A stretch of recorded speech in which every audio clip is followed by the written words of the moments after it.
7-point margin at halftime, stretched out to 18. What were the factors that allowed UCF to pull away a little bit? There was a lot of factors.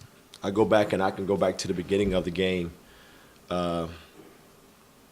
We started the game with a couple turnovers. Started the game almost very similar to how we started against Houston, but UCF just didn't apply the same amount of pressure.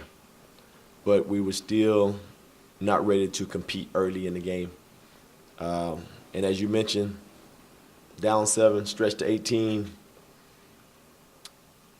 Energy, you have to want to compete. And at home, I'm looking at the stat sheet here, and I see 29% for the game. You can't beat a competitive team if you allow them to shoot 43% and you only shoot 29%. You have to play with a little bit more competitive edge, and they gave us a chance. We had plenty of chances. I thought our post players had opportunities to score, but we missed a few opportunities and we turned the ball over. If I look at a stat sheet and they say that they have 23 points off of our turnovers, that's telling me we having way too many turnovers. So you ask me, it's so many things that I can talk about there that creates separation. All right, you mentioned the early turnovers. It seemed like there were several in the first few minutes where your guards were trying to get the ball inside in the paint. Was that a primary focus of your plan going in, try to establish that paint presence? Yeah, it was. It was always identified because we watched what their defense was doing, but it wasn't you put on blinders and you only look for the post. We had a mentality, our strategy was to take what they gave us and be aggressive, but it looked like we was focused on only one thing and looking at that, and we allowed the defense to get turnovers, get steals. You did win the rebounding edge again, so what is that, 12 out of 15 times? What does that tell you as far as, at least, regardless of the score, your players going to the boards and the energy being put out? You can look at it that way if that's what it shows. It could mean the other team is missing a lot of shots too.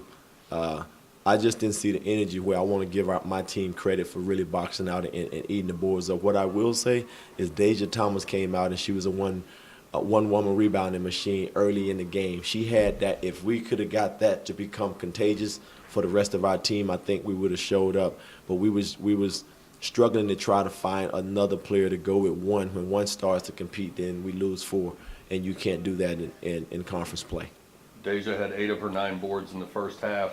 Did she run out of gas a little bit, or did UCF focus more on her and try to maybe double to box her out and keep her off the boards? I don't know. I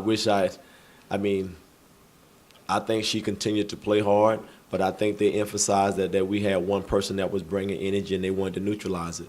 And I think they put a body on it, kept Deja from getting to the balls, and we didn't pursue the ball very, very well. If Deja she had 8 rebounds and 1 in the second half, and she ended up being our leading rebounder, that's why it's hard for me to give my team credit for leading that team in rebounding. A lot of times this year you've alternated Claire Bradshaw and Stephanie Collins.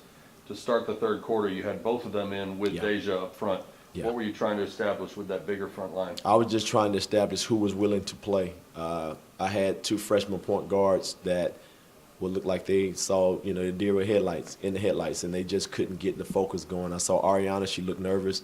I saw Morgan, she came out, she turned the ball over, and turnovers was what we didn't need at that time when they, to me, were not forced. They were unforced turnovers. At that time, I wanted to settle them down. So I wanted to get a good start in the second half, so I started my senior group. I started a big lineup and told Mackenzie she was going to run the 1 with some confidence and see if we could get something going.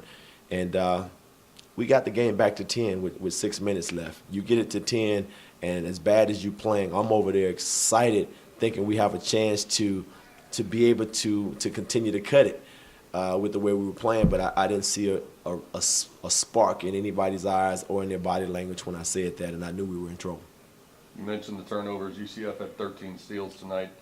How much of that was their defensive effort, and how much of it was, like you said, a couple of unforced turnovers on your side? Well, that's a combination of both. That's what they do. They average 11 steals a game, and that's with anybody they play all year long. 11 steals is what they average. They got 13 tonight, but a lot of those, I don't know how much they stole them and how much we gave them a chance to steal it. So what we saw in that category is UCF being UCF. That's their identity. And our identity right now, unfortunately, we turning the ball over, and I can't get the team to be aggressive and enough to neutralize that. Janasia Cash, a freshman, but active, big body, and limited to 8 minutes tonight because of foul trouble. Yeah. How much did that mess with your rotation It you killed were it. planning? It killed it because I think Janasia has the ability to do what our game plan was to do, but she got herself in foul trouble, a little bit anxious, and we had bad fouls. I mean, I think Deja had a foul where she just wrapped up a girl after a rebound, and Janasia was posting up and sticking up and reaching back. That's not how we teach anything. Tonight was a very uncharacteristic performance from the Mustangs. Anything else? I'm good. Thanks, guys. Thank you, Coach. All right,